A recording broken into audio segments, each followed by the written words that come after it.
It's Oklahoma Archery. Everything archery based out of Oklahoma for Oklahomans. Let's get it started. Hello, everybody. I'm David Bosca. I'm Neil Cooley. And y'all, today we got Jimmy and Colton Gould from the True Hunting Experience, Deermans, the 3D guys you want to know about. How y'all doing down there? It's not -2 anymore, so I'm doing great. we're doing pretty good here in Ada. Getting ready to. We went out yesterday and saw what you always see. You think that your skill set on shooting targets is still the same now as it was when we finished up season in July, and it's always an eye opener to me when we go out and shoot a few targets to realize that, you know, if that buck of a lifetime walked up out there at 30 yards this time of year, I'm going to have to take a little bit more cautious of a shot than I would have in October. Yeah. That is the biggest thing I can tell people about 3D. It's like, hey, if you missed a deer last year, come on, baby, let's do it. Because we got work to do in March, April, and May, not that last minute stuff where you grab it on September 30th and shoot 2 practice arrows and go hunt. You know, big difference. I preach that all the time, and I have one brother-in-law that blows that up, because that man, I kid you not, matter of fact, he actually still currently owns our fixed pin world record, and he is a pick it up in September, shoot it 5 times guy. Yep. But no, the rest of us, we don't have that kind of muscle memory. You know, if you're not doing it all the time, you're not out there at the best you can be. So you guys have been pretty big in not only Oklahoma, but the surrounding states for how many years have y'all been operating? Been technically going since 1999. Our mainstay has always been here in Oklahoma and northern Texas, but we've been to New Mexico, we've been to Kansas, we've been to Missouri, we've been to Arkansas, we've been to Louisiana, and then all the way to North Carolina. And the 8th, we will for the first time be in Florida. Florida, that's awesome. 8th of 8. What month coming up? February? February the 8th. February 8th. Florida's about the kind of place you want to be shooting outdoors 3D. Yeah, really. That's what they tell us, because this time of year is better than any of the rest of it, because they said the mosquitoes are only babies this time of year. They're not pterodactyls. Yeah, I was going to say, I about got carried off by 3 or 4 of them in Canada one time. So I know them big old skeeters. Yeah. Well, we've talked about where you've been, but, you know, we haven't introduced what you are to be going to these places. Let's tell everybody that. Well, THE, or True Hunting Experiences, that's what it stands for. Is the first from 99 up to 08, I did this all with conventional score rings, and there's a whole story behind that. But anyway, when that kind of fell apart there, well, I developed my own scoring format that we call TK, which stands for True Kill. And we'll send you some pictures that y'all can edit into this if you want. But the scoring rings has the approximate size and location of the heart tucked right down there in behind the knuckle of the leg, the elbow, if you will. And that's worth 15 points. And we try to tell everybody that ain't your friend. You know, it's the most points on the board, or it was, but it's not your friend. And then this year, we're adding something to that after all these years. We introduced this idea in 09, and this year we're introducing a shadow line above the 15 ring that, because we've talked about this for years, but the concept is, in real life, you're not wanting to aim down there at the heart. You're wanting to hold just above it. And so if you make the perfect shot, aiming it in the perfect place, you're going to be in the lower 1/3 of the lungs, but right above the heart. So that is now, we call it and 1. So it's worth 16 points because you got the 15 and 1. And then we like to brag and tell everybody that we have the largest 12 ring in the industry, because we circumference the lungs, and that's 12 points for us. And then you've got the sliver of the liver in the back right there on the broadside animal that's worth 10. And then the kicker to what we're doing is anything you hit outside of that vital scoring system is -5. Yes, for those of you that hadn't heard of us, I did say -5. Example being, if when you step up to this target, your score is currently 100, you're shooting trying to go to 115, but you hit a -5, your scorecard now reads 95. And we do that because in the wild, if you wound an animal, it's a negative experience. So why shouldn't it also be on your scorecard? I like the idea of it. It takes what I do in 3D trying to get people. It's like, hey, it's practice for hunting season. Well, there's practice shooting outside, and then there's practicing hunting. So this is a totally different ball game 3D experience. Y'all will quarter them 2, frontal, rear shot, broadside, everything. Yeah, and again, we'll send you some video over that if you want to edit that into some of this, you can. That we're currently shooting right now. Shot it yesterday and we're going to finish up this afternoon on a couple more targets. But that's exactly what we do. Is I cannot personally get my animals in the wild to come stand broadside in the center of a lane. I just can't make it happen. We go cut those lanes, but our deer always stop about 3 feet short or 3 feet past that lane. And then they like to turn 360. And so, yes, is what we're attempting to do is allow the hunter to come out here and, yes, play a game, just like playing the ASA. It's just a different game. But we let the animals quarter, and we change the score rings to match that. So it's not the same concept of just taking conventional score rings and turn them angled, and now you got to reach too far forward.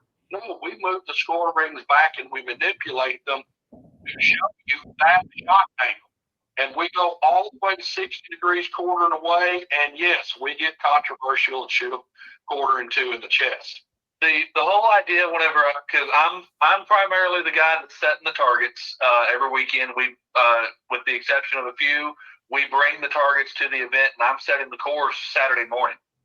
So he's usually up at the top, setting up registration, getting ready to sign everybody in, and I'm still out on the range setting the targets.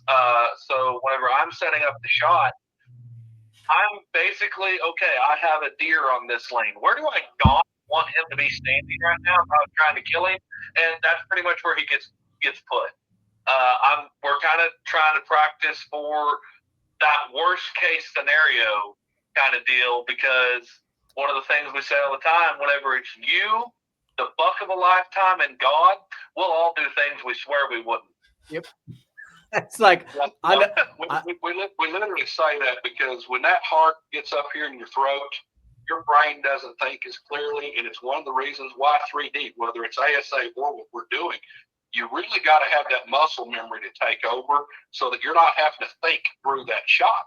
I even tell people with a rifle with that, you've got to think through. What are you going to do before the animal even gets there? I raised Colton in Montana, literally taking hunting magazines and handing it to them and gave them a test. I said, every deer in this book, you take an ink pen and you mark where you want the bullet to hit. And then eventually that turned into where you want the arrow to hit. And then I also told both of them when I took them to the woods, when you pull the trigger, you had better be able to tell me before we get to the animal where the bullet hole is supposed to be, or we're going to stop hunting.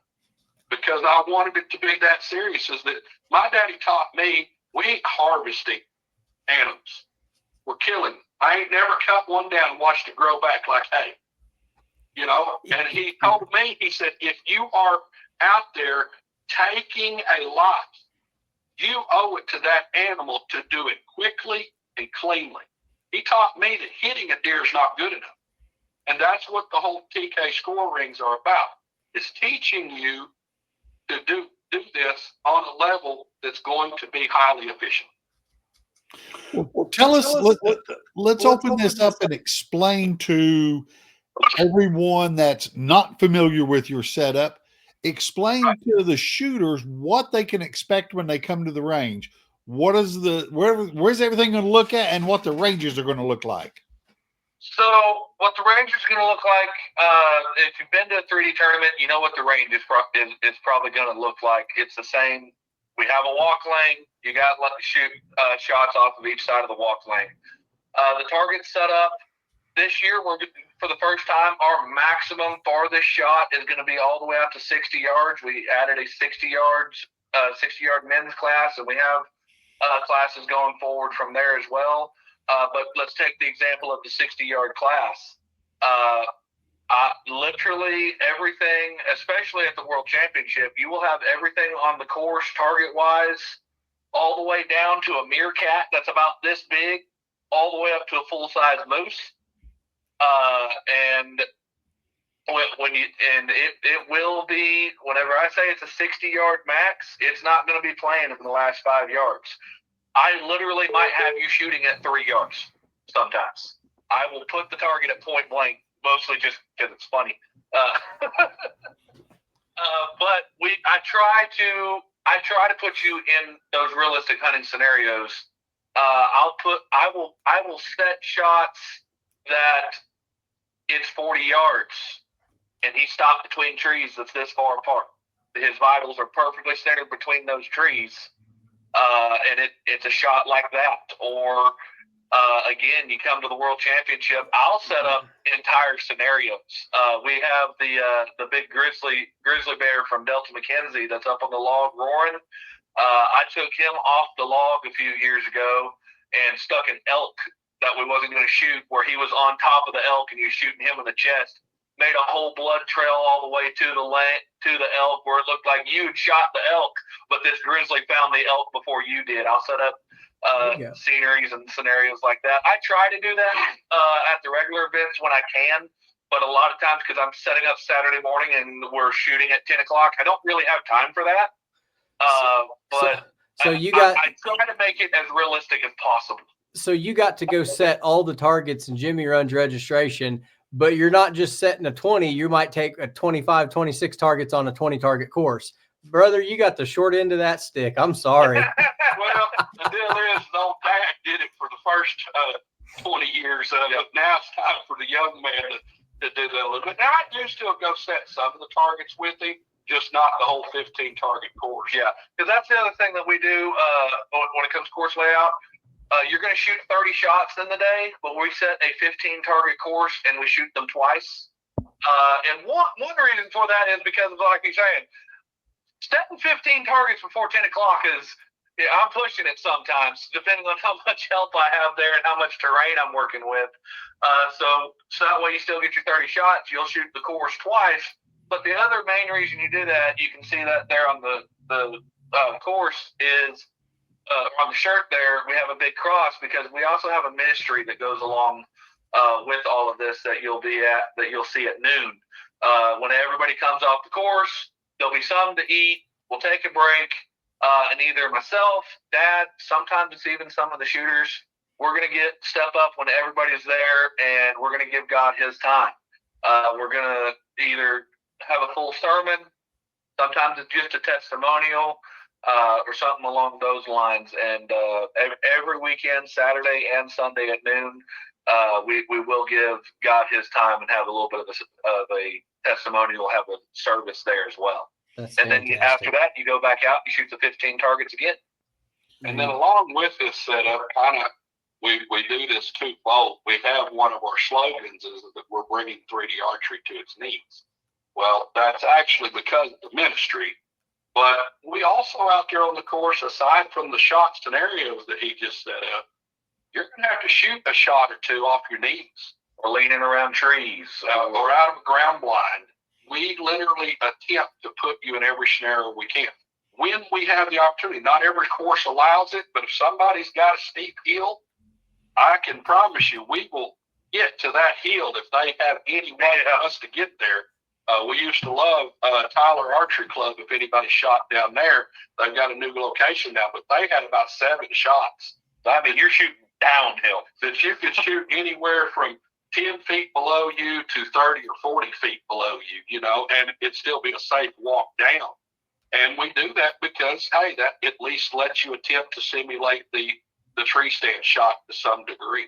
And so, to answer that question of just that, that you asked, what are they there to expect? It's one of the reasons we removed this year and are going through this complete revampment is we took Deermans out of the name and just focused on and want people to know before they come that what we're doing, as y'all have already mentioned and put, we're not the same game. We're in the 3D realm because it's 3D targets, and yes, it's the same concept. You're going to walk down through the woods and walk up to a shooting stake. But with the TK score rings and the way we set targets, it's no longer the same game. It's a completely different one that is designed 100% to train the subconscious mind of a hunter to be a better hunter. So different classes, everybody shoots from the same stake. How do you do this? So the classes that we have this year, like I said, we just did the revampment, so I'm having to think through what classes we have. But we have a 60-yard men's that's new for this year, and a 50-yard women's that's new for this year.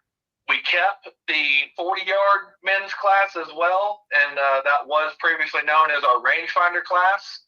But it's a men's class that's out to 40 yards. And also this year, again, new, we've always been on the side of, hey, you should learn how to judge yardage, and we still personally agree with that. But the public wanted to be able to use rangefinders. So every single class we have, you can use rangefinders with the exception of one, that being our 30-yard men's class that women can go shoot as well. But it's called single pin, or a lot of people call it spin, because that's the abbreviation you'll see whenever we post scores. It's S-pin. So now it's called the spin class. But that class, it's designed for the guy that, no, I'm going to the woods with one pin, probably going to set it at 25 yards. I'll hold a little bit high if he's at 30, a little bit low if he's in close, and I'm just going to hunt that way, because there's a lot of people that hunt that way. Then we have a women's 30-yard class as well, and then we have our traditional class, which is out to 25 yards. Did I miss anything? Yeah. We brought back seniors because we took it out for a while right after COVID because just numbers were down. And, you had to cut somewhere to be able to financially continue to do it. But by popular demand, we've had people asking for the last 3 years, when are you going to bring back seniors? So we brought back seniors. And then you mentioned the traditional class. We have 17 and under. That's a class, and that's a 30-yard maximum. And then we're doing, as much as I personally dislike the concept of just participation awards, we're doing our 12 and under class that they don't have an assigned stake. It's, hey, come out and shoot. Get your feet under you. See what this is about, and we're going to give every one of them a dog tag that says, hey, I came and I survived, a true hunting experience. And then that's the other thing that we've done that's new this year is we've gone to all the classes are winner take all. It's just first place until we get to the world championship. Then we will go first, second, third. But then the other thing we brought back on awards that we did back a while ago, and for the last 5 years, our shooters have been saying, bring it back, bring it back. So what we brought back is individual awards for where you're at for reaching milestones. And what that comes with is we have the first time in a class that you shoot over a 300, because believe it or not, with that -5 in play, we got a lot of people that reaching that 300, and that's another class that we have is the men's and women's beginners class. It's a co-ed beginner. That's a 30-yard class with your rangefinder. Once you shoot over certain scores, you got to get out of the class. Because we're trying to give the people that truly are beginners to hunting a place to come in that all of us others are not beating up on them. What I was getting at there, I totally lost track of where. You was on the 300 dog tag. Okay. And the reason why we set it at 300 to be the first dog tag for a personal award is 300 would be all 10s. You averaged killing everything. You can have -5s in there and score over 300, but at a THE event, scoring over 300 can be a challenge sometimes. Just averaging killing everything can be a challenge. So whenever you do that, we're going to award a dog tag. The next one is 360, right? 350. Okay, 350. 50 points higher. 360 would be an average of all 12s. We made it 350, and just for a more rounded number there.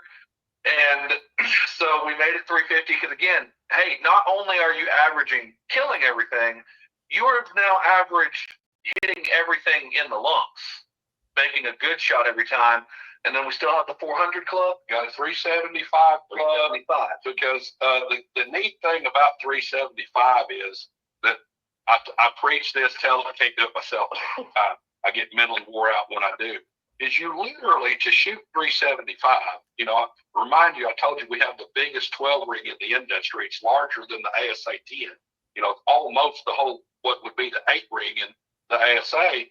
And I tell people, if you can just pick up 5 15s and the rest of it center lungs, then you're going to shoot a 375 even. But getting people to do that, getting myself to do that, is difficult because why? We're all greedy. We want to aim for the highest points. We don't want to run in and shoot the layup. That doesn't get you to be a superstar in basketball. We want to shoot the 3-pointer. That's what everybody sees and cheers over. Well, that's the same thing. We get out there, even though 3D should be a competition against yourself, just to better yourself from the last time. We all want to go for that 15 ring. For example, I had a guy come in, probably about 10, 15 years ago now, when we started doing the 15 targets shooting twice, I said, don't you think this is silly? And well, my first response was, which part? We get that a lot. And he said, shooting the same targets twice, because all I'm going to do is lay up on the first round. I'm going to write down or memorize the yardages for the second round. I'm going to shoot all 15. I said, please go do that. At the end of the day, I want to know if you understand the definition of greed. First round, he come in out and was on course to shoot a 400. I think he had like a 202, 203, something like that. Him and his buddies come in after the second round. He tried to just throw his scorecard down and go on by, and his 2 buddies grabbed him and said, no. You turn around and tell him what happened. And I just smiled. I said, how many -5s you hit out of that round? He said, 8. That's how many 15s you hit, 7. You know, and so it totally ruined his round and everything because we get greedy. Now, I will also say it's why it took us so long to add this and one, is because for a long time we kept discussing it. We said if we change their aiming point 1.5 inches, their scores should go up. Well, we kind of finally embraced that, but isn't that what we want? We want their scores to go up, because if you talk to most of those guys when they're trying to hit all 15s, their -5 will be out by 1/8 of an inch at the bottom. Because I always tell them, I said, listen, if you'll aim at the top line and take your 15 or 12 up to this point, you'll do good. But if you aim at where I etch in the 1.5, you're going to hit my magnet that's going to drag you out of the bottom. Right, you've chased this rabbit long enough. Back to awards. Okay. Back to the awards. After the 375 club, we have a 400. If you can hit a 400, then you get a dog tag for that.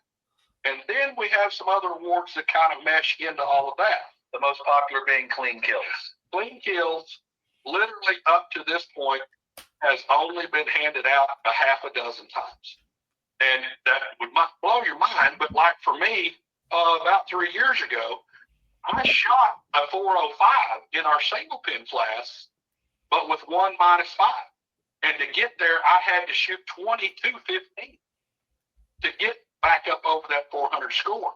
And when I started realizing that, we had a guy shooting with us that, he just won every time he come out. And he finally comes off the course one day. Like I said, this was back before COVID. And he says, give me that clean kill dog tag. And I was like shocked. You mean with the scores you shoot, this is the first time you've gotten clean? He said, yes, I always pick up one of them. Usually on a turkey. And so he got through it and was excited by that. So we brought that clean kills, because you'd say, well, that's 300. No, Because as he said, you can shoot a 300 with -5s on your card. But if you can get through it cleanly and kill every animal that we put out there, both times. I set the course. I've never done it. And I set the targets. I've never been able to get through a course without picking up at least one. And it's usually that I do something stupid. The next step above that is 12s and up. Meaning you didn't catch no 10s, no -5s, no 0s. You got everything double lung, 15 or and 1.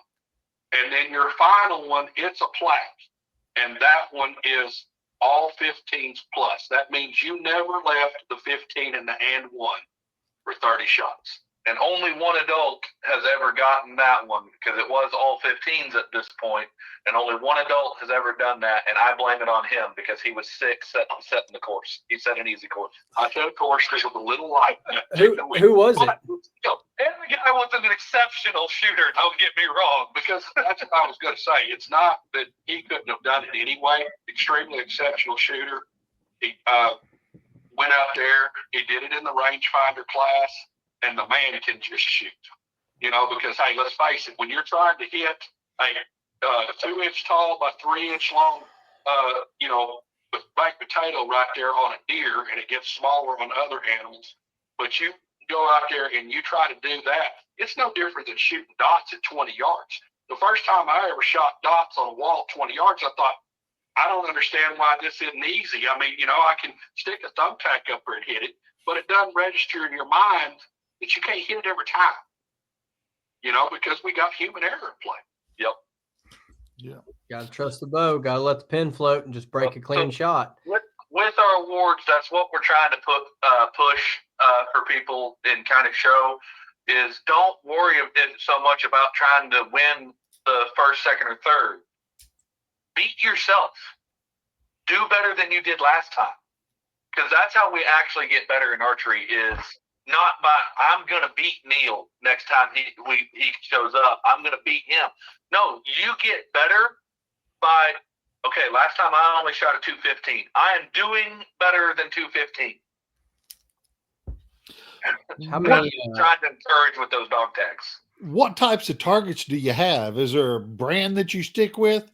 Or Yes, on targets. We have all of the targets. We have targets from Delta McKenzie. We have targets from Big Shot. We have Reinhardt's. We have target companies that don't even exist anymore. We just keep rebuilding them. That big moose is not the Reinhardt moose that you're thinking of. It's a moose. It's a target company that went out of business in the 90s called Timberline. He's a full 3D 4-legged moose that's 6.5 feet tall at the shoulders. We got some European targets as well that we've come across and we found. So the answer on what kind of targets is yes. So you guys take them, sand the rings clean, redo the paint, and then you'll go in with the angle grinder to etch out these rings. So it's a little bit more. If you're somebody like me that shoots a lens, you might like being able to aim at them because those ASA rings are a little bit tiny thin, and y'all have actually take a grinder in for the heart, liver, and lung. Thermal tool, but yeah, we take a thermal tool that is an 1/8 inch wide, and we literally cut those score rings in. Because yes, we want you to be able to identify them, but yet when we stick a dark target in a dark hole, because we ain't got no rules against that, that's just real life, and you can't see the score rings. What I always tell everybody, we do our best, and we do a lot of research to put it where the kill zone is. And when have you seen a score ring on an animal? Shoot to kill the animal, and there's going to be a score ring there.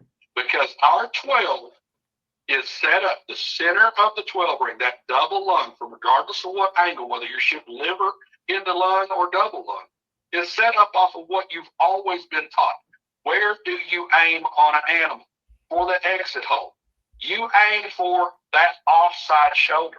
If it's quartering away, find the center of the offside shoulder, and there's a big old 12 ring right there to catch your arrow. And, I've had a lot of people argue over that because, yes, it's a points game. I want to play a points game. But what we're doing, yes, there's a points game there to play. But it is a skill set to know where you're going to kill that animal. Well, that's just part of this points game. Sometimes you can't see where the points are. Exactly. Yeah. A lot of my 3D setups are built on, can I see it? Is it clear? And if the scope is so far out, you're magnifying the shakes as much as you're magnifying the target. So it's like, what are you going for here? I mean, I had more fun dialing in my hunting bow this year just because I built 4 sets of arrows for it. I really spent some time with it, and I got really used to shooting that bow. And it's like, man, why can't we do this all the time? Like, why does it have to be put my 3D rig away and my target rig down and then go pick up the hunting bow? Like events like this, some of the long distance stuff, like our shot 3DX guys, our tack, all these stuff that you can take your hunting bow to. I mean, you're still shooting a bunch of arrows in the middle of the week with a competition bow. That's all fine and good, but keeping the dust off of it till October is something that's going to be, I mean, wildly beneficial for anybody trying to harvest an animal. And so that's the other thing, getting into the bring your hunting bow. We have very few equipment rules. We don't have a speed rule, for one, at all. If you can hunt with it, bring it on. But I can't take my hunting bow to a ASA tournament because I blow the speed rule out of the water, which I believe isn't it 288, 290, something like that for ASA. I'm shooting 334 feet a second with my hunting bow. Yeah, buddy. That's what I am screaming past the chronographs. That's what if people start following my TikTok page, and we'll kind of start getting out, unless y'all got some more questions about the 3D. You've got a couple other things we want to touch on this too, but the principle that I go by is I shoot everything at 5 grains per pound. I have forever, and there's a lot of people that tell me that I don't have enough kinetic energy or I don't have enough momentum. So we started doing videos and stuff, shooting through 5/8" OSB board and everything like that, showing that he's getting the job done at 334, and he'll shoot a deer to chest to come out the tail. We got a couple of buffalo shoulders that our local processor gave us, actual bison shoulders that we're going to tend to shoot later. and the thing about it is, if you follow my again, it's called the Deerman. If you follow that on TikTok, you're fixing to start seeing, and I'll put those videos on Facebook as well. But we're fixing to start shooting videos that others have already done these tests, but they didn't do them this fast. They didn't do them on the top end, and I am anxious to see myself if what I believe is true, that when you go fast enough, you can override some of these other factors. Because one, I have, and oh my gosh, let's see if the comments blow up on here when this airs. It did when I said it on Colton's. From Tishomingo, Oklahoma, you can look it up, Murray State College. I have an associate's degree in drafting and design for engineering, simply to say I understand math. He's a nerd. So I love the math behind shooting bows. And I want to put that out there as a guys, look, so many people want to shoot heavy, slow arrows. Do they work? Absolutely. I want to accomplish the same thing a whole lot faster is the only way that I look at it. And so I want to show that it is an option for people to do. Yeah. Anyway, I'm back on the 3D side of it. You said you had some more questions. Yeah. Where can the people that's listening to this find a list of your shoots? You can find us on Facebook at True Hunting Experiences Promotions, and on, if you want to be a part of the discussion group, it's True Hunting Promotions discussion group. You can find either one of those on Facebook. You have to request to be in the discussions group, but you just have to hit like on the page. And on both of those, I have pinned to the top, I've got the schedule, I've got the rule book, and I've got our pricing into the top of those. Or you can go get all of that at the3dorg.org. Okay. I'm sorry, the3d.org. I almost gave the email address instead of that. But the3d.org. And so you can find them in those places. Okay. You obviously have the targets. It's going to be different than, let's say, any other club's target. let's say there's another club that wants to host one of your events. How can they do that? Or is that an option? What we've just started doing at this point is we're telling ranges now for us to bring the targets, all the target damage. I mean, you know how expensive targets are. For all the target damage, everything like that, we will bring the targets to you. And again, we have to set them up and meet you at daylight, basically, to 7 o'clock, depending on the time of year. We usually come in the night before. We get there usually on Friday night, and then we meet you there Saturday morning. We set up the targets. We run the event for you, all of the registration stuff. So you ain't got to learn our classes. You don't have to learn what our computer program is, you know, any of that stuff. We do all that for you. We bring the awards. We give all that out. You guys run a concession. That money is all yours. And then you help us put the targets back in the camp trailer and get us out of there on Sunday afternoon. And for that, we're going to leave you 30%. We're going to keep 70%. Now, however, you do that for the first 2 or 3 years and you decide you really like this, you can invest either through us or set aside a set of targets of your own and let us put the TK score rings just on one side of the target. Now you have your set of targets and it automatically reverses that we're going to get 40%, you're going to get 60%. Now, if you want to go to the 70% and us get 30%, we're still going to provide the awards. We're going to help promote on the internet, everything like that. But is what you're going to do is you are going to learn our classes and learn how to run the computer so that if we want to come, we can, or hey, maybe we can move this thing to another state when we have a state rep running Oklahoma and or the ranges running their shoots themselves. Which we have a few shoots in Texas that are starting to do that this year. That's fantastic. So you give them the option based on how much support that club has.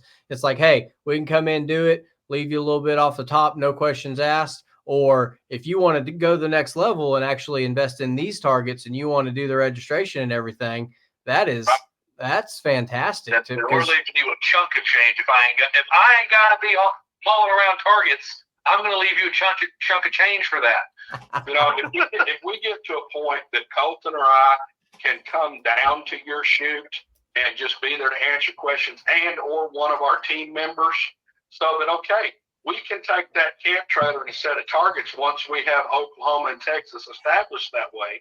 Then we can go back to Missouri for a shoot this year, and we can get things started there. Once we get things established there, we can go back to Kansas.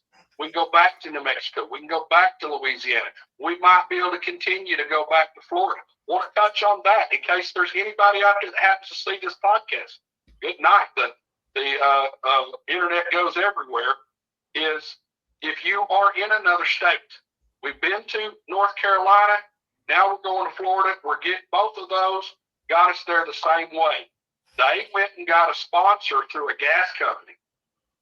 And the gas company said, hey, yeah, we'll sponsor by paying their fuel there and back. And we just calculate up what that is. And then is what I told the guy in North Carolina and told this gentleman in Florida is, look, we're both human beings, and I know if I left coming to Florida and you're going to pay me when I get there, it's going to be in the back of my mind. Is this guy going to pay me? And also, if you send the money to me, am I really going to drive to Florida? So I said, let's cut it in half. You send me half the money for my gas to get there. When I get there, we do the shoot. You give me the other half to go home. And then that way we're both gambling just a little. So if there's somebody that's out of state, get a hold of us. And if you're interested in us doing this, we will bring it to you for 3 years, and then you can make a decision whether you want us to continue that way or you want to make an investment so that you're making the more money. So you're trying to say is once you get on site, we can pay you to leave? Yeah, exactly. Otherwise, I'm staying forever. What's for supper, Mom? Here on the property, then you're going to have hell get me out. But do y'all do them all as do y'all do shotgun start at all, or is it trickle? Yes, all of them are 10 a.m. shotgun start, okay, except the World Championship. When we get to July, We don't have to set them up that morning, so we move it back to 9 o'clock. It's at my house. The shoot is already set. Let's beat the heat. I was gonna say, yeah. You can start them at 7 a.m. You wouldn't hear no complaints from me. I've had heat stroke. It ain't good. Do y'all score on? And if we didn't have to set the targets on Saturday morning, we would absolutely have earlier start times when it gets hot. Shoot, let's start at daylight. That's real. But we can't do that realistically because we have to set those targets. I got you. Arrow scoring. Just have to touch the line or inside out? Touch it. Touch the line, the same as everyone else. And boy, I get on soapbox, but your rule book says the same thing. Outside of the shaft touches the outside of the line, you're in. It does not say we're pulling or pushing.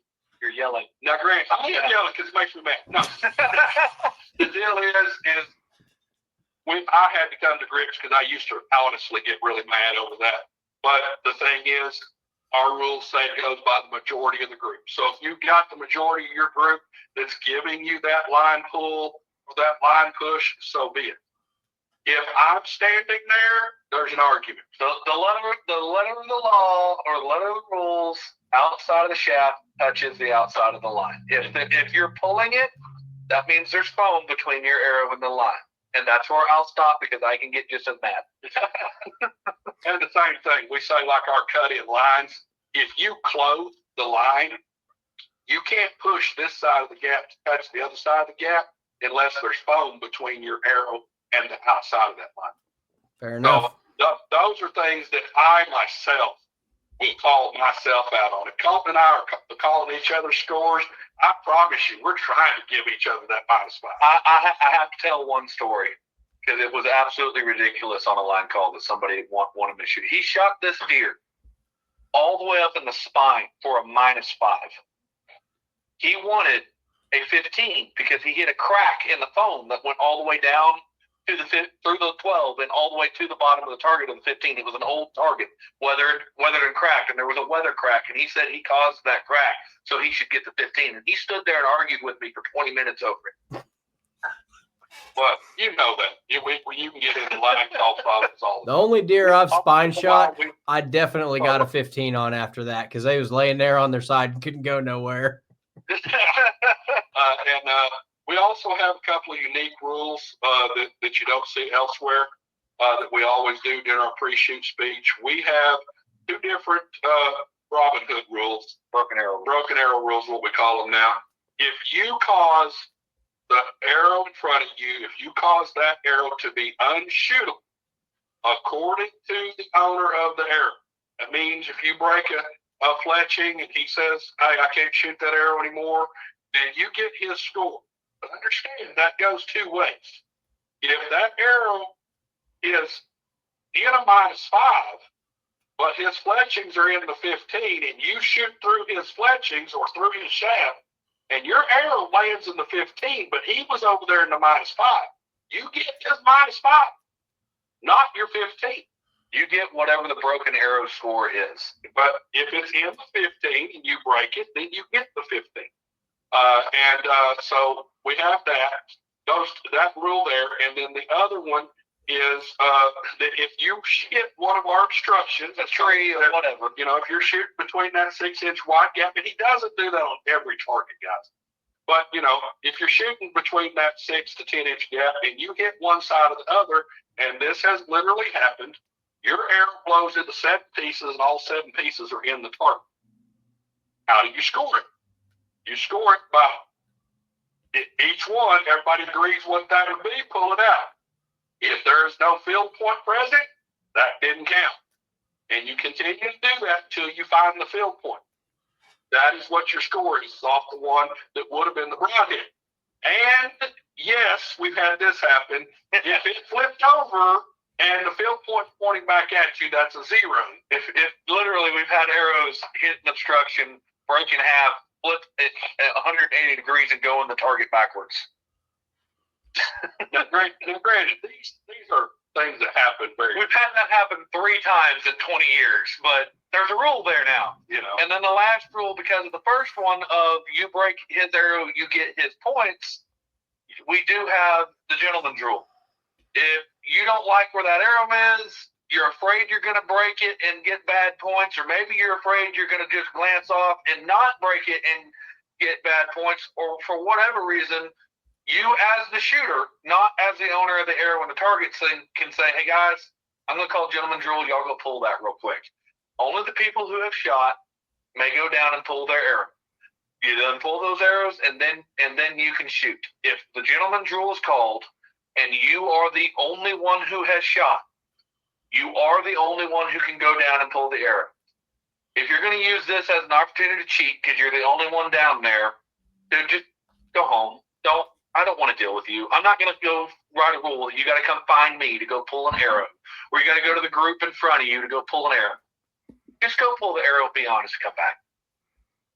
I'm not going to deal with a bunch of cheaters. Makes sense.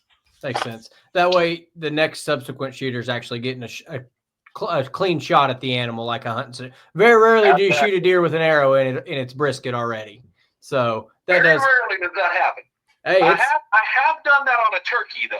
That I thumped her and she stopped and wasn't quite done, so I thumped her again. Yeah. What other questions you got? I was gonna say, what hunting wise, are you guys mostly whitetail in the fall? Do you go all over? I'm mostly a whitetail hunter. He kills everything that moves. I'm a yes when it comes to hunting.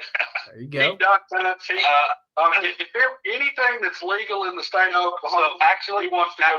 hold on. Let me explain how much of a hunter I am with this. This season, I killed everything legal in my county this season, this 2024-2025 season. I killed at least one. Now, I'm not talking I killed every species of duck, and I killed all species. I killed a duck. I got 2 of them. This duck season is terrible. And I got 1 goose. I got a bobcat. I got raccoons. I got squirrels. I got deer. I got does. I got bucks. I got pigs. I got turkey. I got them all. If it's legal in Pontotoc County, not including like an elk, because, yeah, elk is legal, but there's not a herd here. Not including the stuff like that. I got them all this year. That's the first time I've ever done that. I like it. Fill in the freezer. It goes just to show you practice what you preach. It's like we're going to work on us all spring and all summer long so we can prepare you for that moment of truth and to do it, you got to be in the woods. And sometimes you're down there hunting and here comes a coyote. Well, it just turned into a coyote hunting. Well, here comes a flock of turkeys. Well, it's, turkey season runs during archery season. Here we go again. And so I see what you mean with that. It's it's kind of hard. I got my biggest palm on the last weekend of archery season this year because I was looking at the trail cameras going, I don't really know where to go. The deer are here, but they're not consistent anywhere. And I went, them turkeys have been on that food plot for the last 4 days. I think I'm going there. And I got a Tom with a little 11-inch beard and an inch and a quarter spurs. And I mean, by far my personal best bird, just completely bloated out of the water. My personal best before this was 8 3/4 inch beard and 1-inch spurs. And I mean, if there was a 15 ring on that bird, I would have center punched it. Well, I say that's the one thing we always ask everybody that's a guest on the podcast is, what bow do you shoot? I shoot a Omen PSE. He owns an Omen PSE, but he also owns a Gearhead B24. I only really hunted this year with the Omen. The Gearhead I got set up with like 2 weekends left, and then the day I got the turkey, I left it at home and went with the Omen, just because I wasn't really behind that bow as much as I was with the Omen. My confidence was way higher. But this 3D season, you'll see that little short. I mean, literally, it's a 24-inch axle bow. Oh, and when you're talking about a 6'4" man pulling it back at 32 inches, our 32-inch draw, he looks like he's shooting a slingshot. Yeah. But he will shoot it in long shot competitions and win. But this year was the first year I really took trying to film my hunts seriously. I decided this year that I wasn't going to take a doe. If mature deer or mature animal came in. I wasn't too concerned about getting it on camera, but I wasn't going to take a doe this year without having it on camera, and I successfully got two hunts on camera, and I learned something very important this year. Adding a camera to your hunting is hard. I don't. Because I normally wipe out the does. I get all 4 of my doe tags pretty consistently, and I only got 2 this year by doing the camera thing. And that wasn't great. I'm 100% with you. I bought a camera to try it, and then I realized all the videos my buddies were sending me. I had my bucket 15 yards broadside last night, and I couldn't get the camera on the opening. I'm like, well, shoot him. We'll have plenty of time to take pictures afterwards. But that's a big thing, and I don't even take a rangefinder anymore. If I've hunted that stand 2 times, I know where every stick's laying in the woods, and all the technological advancements. And it's good. And I'm not saying don't share your hunt with the world. Don't, if you're a video guy or you're trying to be a big social media superstar on TikTok, you probably need to kill a 160-inch deer every year and get a good shot on film.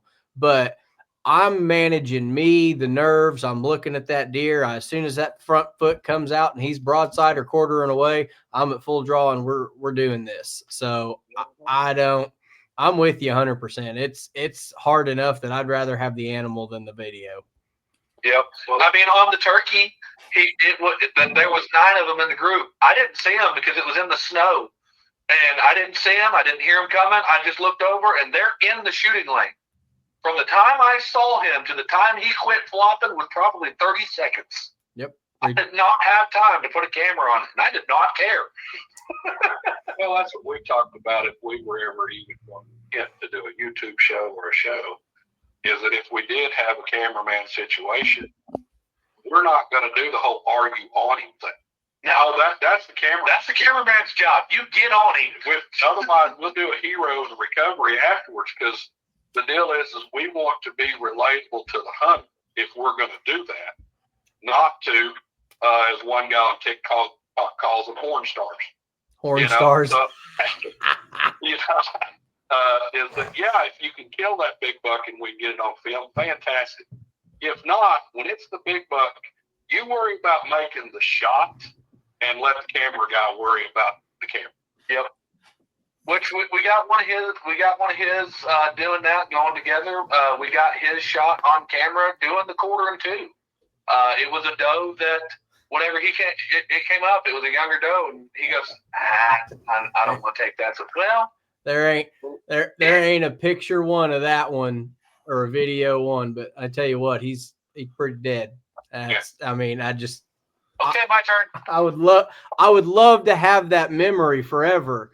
But sure. I've seen my buddies send me videotapes of, I just had him and you couldn't see it, so I didn't shoot him. Like, there you go. Let's see that thing. Here's my 10-point this year. Look at the height on that thing. Yeah. 15-inch G2s on him, 14, 15. Look at the curl. Well, he's one of those bucks that on camera looks much bigger than what it actually is. We thought that, yes, we were guessing those G2s to be 13 inches. Well, they're about 11. They disappointed us with 11 and a quarter on this one and 11 and an eighth on that one, so he shouldn't even shot the deer, I mean, especially when I've shown him on TikTok live, because I'm big on TikTok and whatnot, and I've shown him off to a few guys on there, and I've had some guys absolutely ridicule me. I have never taken a 10-point before. 10-point genetics, and that's what this is not on our property. He was only 2.5. I did not care. I've never taken a 10-point in those curved times, and I've had people absolutely ridicule me for taking a 2.5-year-old. He's the second biggest deer I've ever taken at 127 and 5/8. The biggest one was 130 for me, and he was at 6 yards with a 30-06 in my hands. He wasn't leaving alive. I understand it, dude. I mean, I tell people all the time, he might have needed a year, but he wasn't going to get it from me. Nope, he did not get it from me at all. Because that's the thing, just like you looking at the rack. If Colton wasn't willing to be honest and tell people that was a 2.5-year-old deer, looking at that that European mount, there's not a person on the planet that would guess that. Right. I'm going to think he's at least 3, 4 bigger, because that's what we thought. Now, we kept looking at his body, kept going, in some pictures he looks young. Other pictures, when you got him on the ground, it was really clear. He's too. But on the same token, I mean, I would have shot that deer. That's bigger than anything that I've ever killed, Megatron was bigger. He was a few points bigger, but, same score. But that's also the thing that Colton has, that he got to see firsthand. As I told him, for me, the whole scoring format, it gets a little skewed out there, because if you take a 10-point like this one, and you take his 8-point that literally only scores 2 inches higher, and the 8-point is much more impressive. You know what? He's right over in size than the 10-point is. And, so I always tell him, you can have a small 12-point that's going to make, you look at this. That's my personal best. And this one scores 2 inches higher than the 10 does, and that's a 9-point, and it's just, and that's gross score. That's not trying to. Nobody counts deductions. Yeah, I say nets for fishing. Wrong hobby, bud. Nets for fishing. That's what it is. Nets for fishing. I don't take. I already took that deer's life. I couldn't take nothing else away from him. Yeah, exactly. I ain't seen one big enough yet that I couldn't fit in a crock pot with a roast. So that's, exactly. I mean, we're out there to fill the freezer. And hats off to the guys that are able to trophy hunt year after year. I couldn't pass a 4.5-year-old deer. I'm on 40 acres and 4 of it's trees, and right where 2 highways meet, that's where most of my trophy bucks end up, is dead on the highway from the semi trucks. At whatever the outdoors is going to be, I tell people go make the most of it, because you only get one life. It's a you get a limited number of sits in the tree, and what you do with them, that's between you and God. That's kind of what I fall back on. But what I wanted to, I know we're running short on time, but what I wanted to get you guys to tell us a little bit about while we're talking about deer hunting, you all came out with a bait this year. Tell everybody about this product that you put out and kind of what you saw over the inaugural season. It's called Jack 'em Up. JAC''. That's the initials of the 4 guys that are in it. And so come up with that, put them together for Jack 'em Up. It is, of course, a rice bran and corn mix, and then it's got a little secret ingredient. But what it does is it literally addicts the deer. So much so, right over there, be a quarter mile from here, and a quarter mile right there, there's 57 acres over there, 43 acres over here. So 100 acres when you add them together. As a family, my 2 nephews, my brother Colton, Montana, and then just a few guests that come in that are like family to us. We took 26 deer this year off of the place, and you can't even tell it on the trail cam. I pulled cameras the other day. I got a picture of 8 does in one picture. Now, the thing is, we're in a unique situation. Not everybody can do that and have deer come in. My 57 acres has just over 700 acres touching it. There is literally only one person that hunts. And he only hunts about 2 days a year when he comes in for Thanksgiving during rifle season. Everybody else in those properties don't allow any hunting. So those deer are out there just breeding and breeding and breeding. So when we throw a rock in the pond, it makes a big splash and fills right back in. Not everybody can do that. And when you go over here to the 43 acres, there's just over 900 acres that's the same way. Now, that one does have a neighbor to the west that they do hunt, but they're trophy hunters. They ain't shooting nothing under 150 inches. And they don't shoot many does at all. And most of what we shot was does.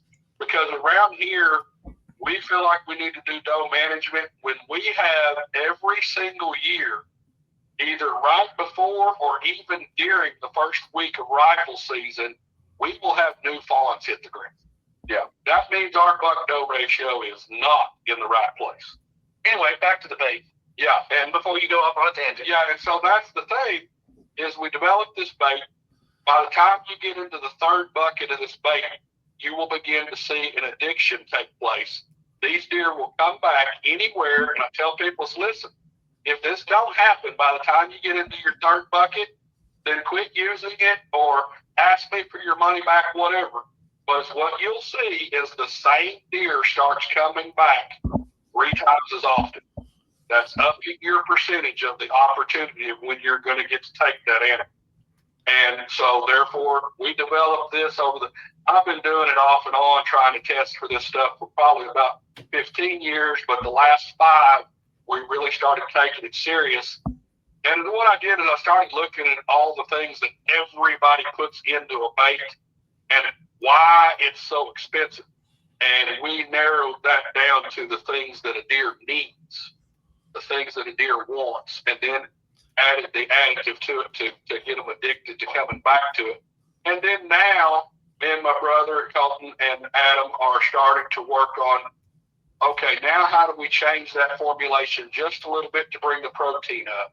And how do we change it a little bit to bring the fat up? Be able to enhance it even more. To make the deer even more healthy and everything like that. But the other stories that we got back from that, aside from our own, is, okay, let's talk about 2 stories that was given to us on mature does.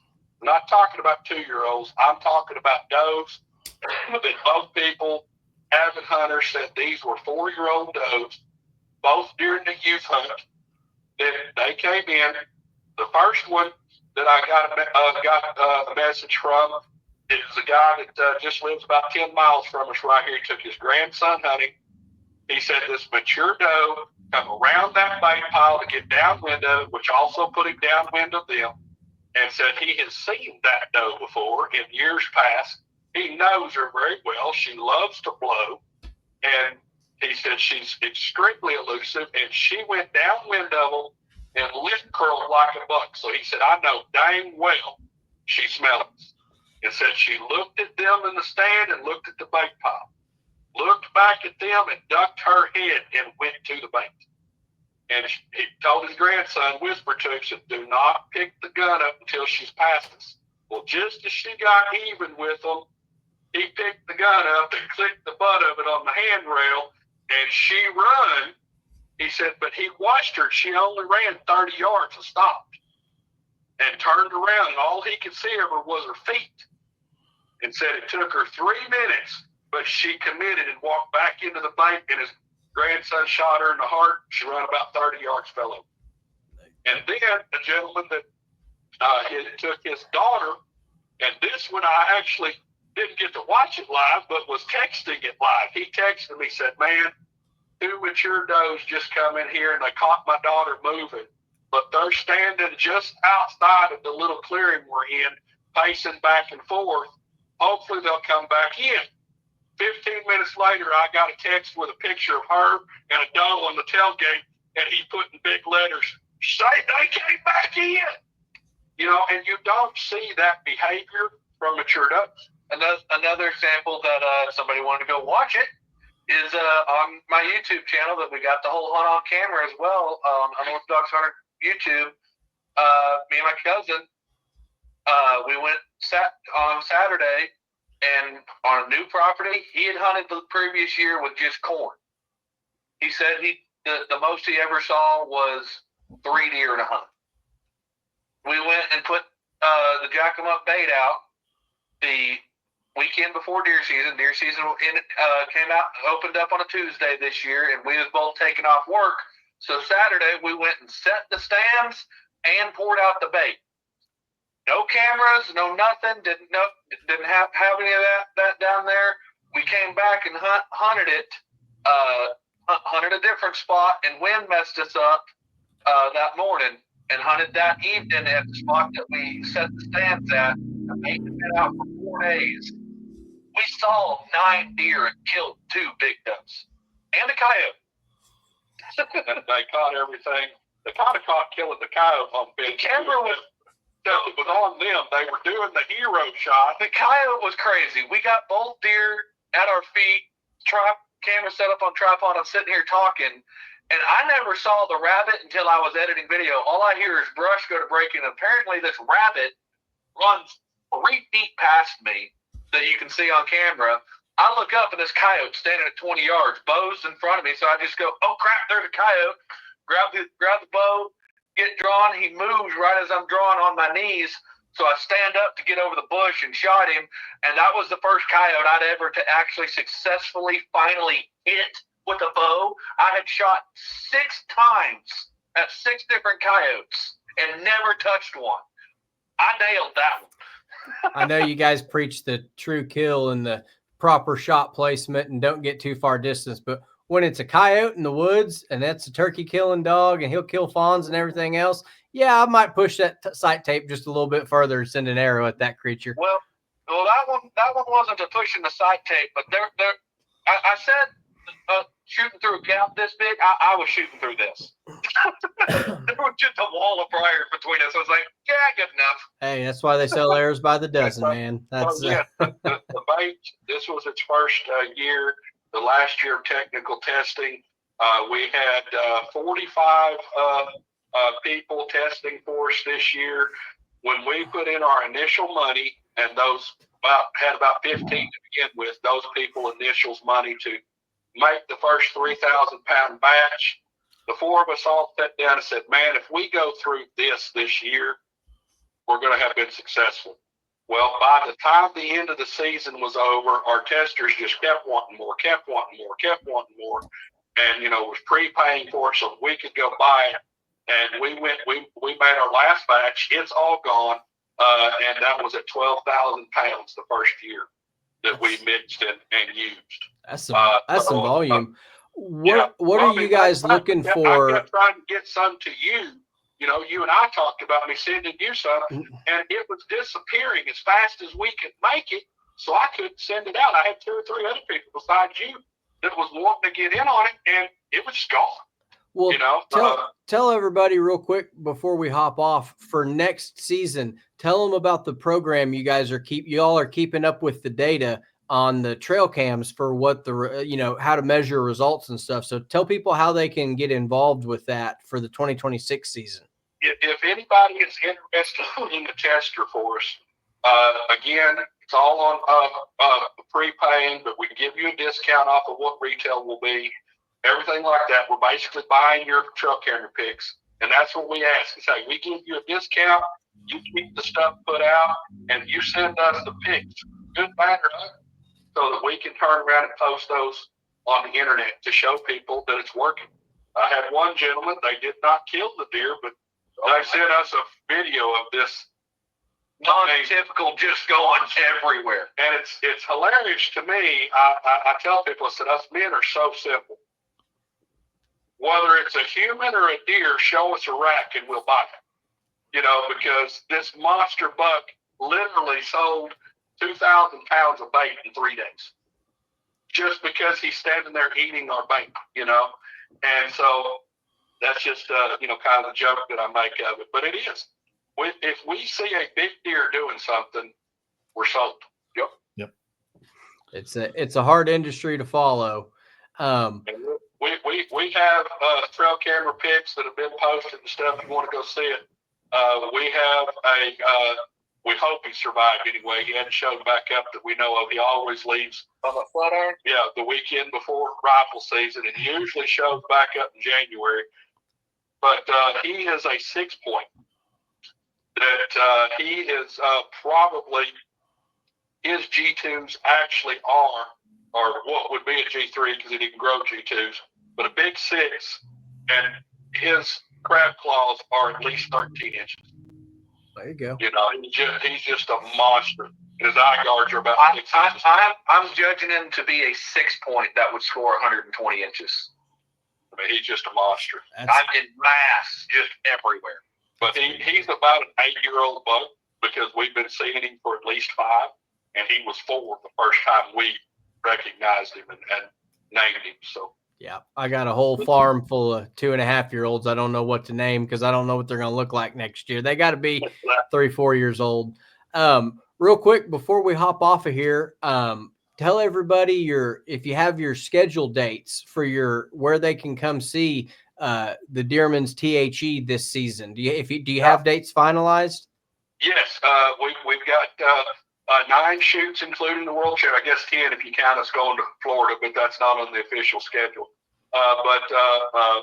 We have 9 events, including the World Championship, 4 in Texas, 4 in Oklahoma. Again, you can go to the Facebook page, which is True Hunting Experiences Promotions, and they're pinned to the top there. You can get in our discussion group, which is True Hunting Promotions discussion group, or you can go to the3d.org, and all of it's there. Okay. If you'll send me like a screenshot, or if you have a poster made, I'll be sure and put that below when we post this in the comments, just to kind of give them all the information in one place, and send me a link to the Jack 'em Up. And hopefully we'll get some more people that want to be part of it, because I love the way y'all are tracking it to see. It's like, look, put this bait out there. Let me see the numbers. Let me see the deer. I'll count them. I'll keep track of the data, because you're wanting to do with it. I mean, you're not looking at it like what it is. You're looking at it like what it could be. So absolutely. I think that's something that, like, we always hear about the DMAP programs and stuff like that, where you go in and count the deer and gauge your population. But looking at those few, might be an old doe, might be a recognizable buck, but does he come in more often a day? Instead of every 3 days, he's every 2 days, or he's every other day instead of once a week, So I'm interested in seeing with frequency what it is that's in there that brings them in. So the first 2 events this year, I pulled that up just that way anybody watching can at least know that much information. The first event in Oklahoma is March 8th and 9th here in Sulphur, Oklahoma. That's at Rock Creek 3D. And the first event in Texas is the following weekend, March 15th and 16th at Collin County Bow Hunters. Collin County Bow Hunters. What town's that in? Collin County. Princeton, Texas. It should have said that on there. Does it? I don't see it. No, I don't put that line. Princeton, Texas. It's all good. I had a whole year of people, where's the pin? Where's the range? I'm like, you should. Usually we post a pin Thursday or Friday. And all of our dates, I do have that in case a pin's not posted. I have the GPS coordinates to the gate. There you go. Posted there. One other thing I want to just make mention of, guys, start paying attention. A buddy of mine, been friends for life since we were sophomores in high school. We are now going together to open up a bow shop. It'll be called True Precision Archery and Outdoors, right here at my house. There you go. You're gonna, instead of doing it on the side, you're gonna make your buddies come. I do my entire family and most all of my friends. I might as well start making money, and that's the way Brad looked at it. Let's go in together. Let's do this. Because hey, the fact of the matter is, we're both 50, 50 and 51, and our deal is we're starting to look toward that retirement date. Well, we both know we're going to have to work till we're dead. But hey, when we can retire from the day job, we might as well twist strings and build arrows and everything like that for the rest of our life, Okay. You're going to carry a couple different lines, or you just going to The first one that we're locked in for sure that we're going to carry, matter of fact, fixing to make that order, is Darton. And then we are looking at carrying Gearhead, and there's 1 or 2 other lines that we're looking to see if we can get in now, or if we have to get into after we've made some money. There you go. Highly recommend the Dartons. I think you're gonna like it if you haven't had one yet. I think Darton, it has come from a old name to fixing to be a premier player out there. I think they've got some awesome stuff they're doing. I'll tell you what, they're the only bow on the market with the scripture written on every limb. I love it. Yep, I love it. That's what I got our string maker, Squatch Strings. He's the first one, and he said he will not do it again, but unless I pay 3 times the money for it. But for sponsorship, he built me the string that I have always wanted somebody to build. I've asked everybody who has ever built strings for me to do this, and they've all said no. I told him I wanted a string of many colors, just like the coat of many colors out of the Bible. I said, every single place that you can, I want you to change colors. I don't want any of it to match. Different twist on each cable, different servings on each end, all of that. He said it took 3 times as long for his tech to build it, and then he was concerned because had all those colors. He said, Jimmy, all those colors stretch out differently. They have different, times that it takes. It took me the rest of his strings, man, you shoot them 5 times they're set.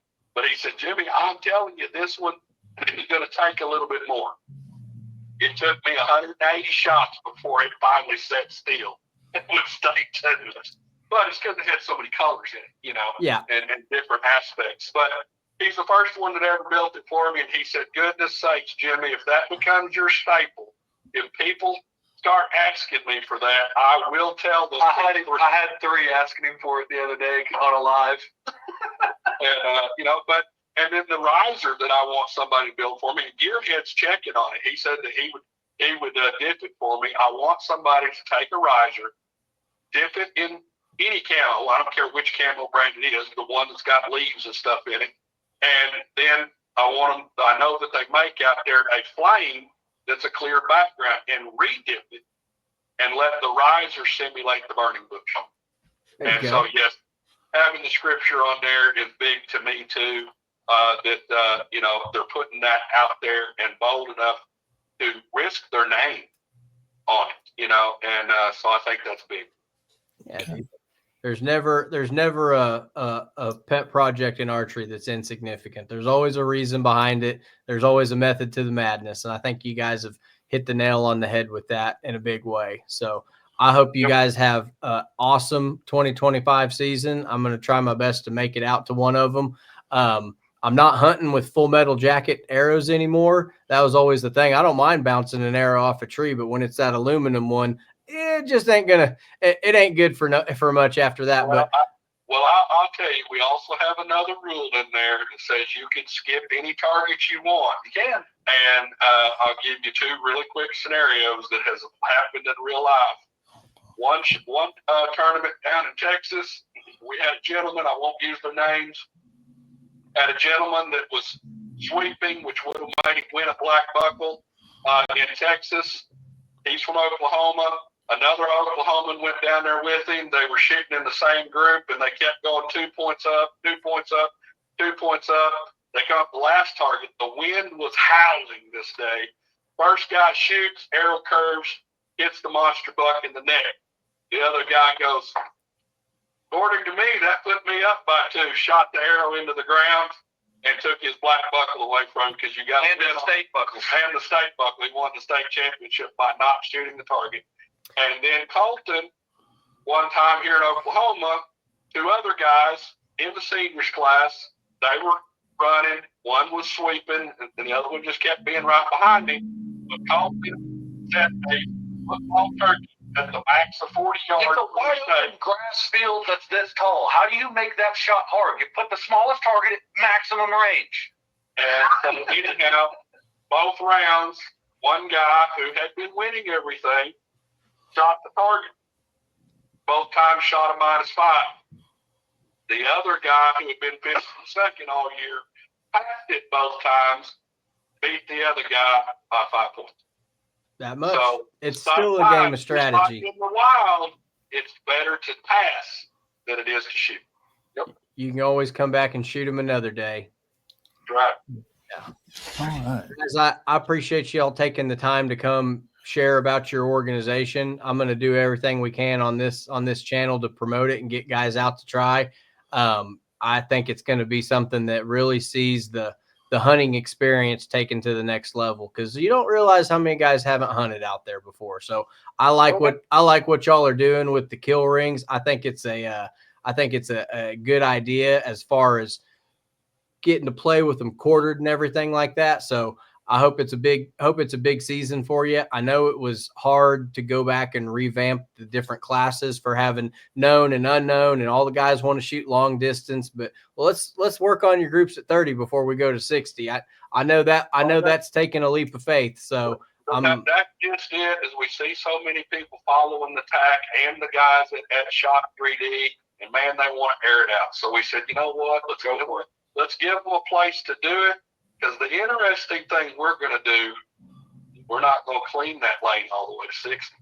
Yeah, I wouldn't. Let's see what in the wild, when it's standing at 60, how hard is it to get there? It's hard to find good helps, what you're saying, huh? Exactly. Well, guys, I really appreciate it. Tell everybody real quick, plug your socials one more time so we can have people follow along with the action. On everything, you can find me under the Deerman, whether it's Facebook, whether it's TikTok, Instagram. You can find me under the Deerman or under True Hunting Experiences. And for myself, it's all the Unorthodox Hunter. And it literally, I am on quite literally everything now. Mostly I'm on TikTok. That's where you'll find me the most. But I'm growing real fast on YouTube. I'm growing real fast on Instagram. Facebook took off and then stopped. I don't know what's happening there. But Unorthodox Hunter, I'm everywhere. Thank you. I appreciate you. Thank you guys for having us. You bet.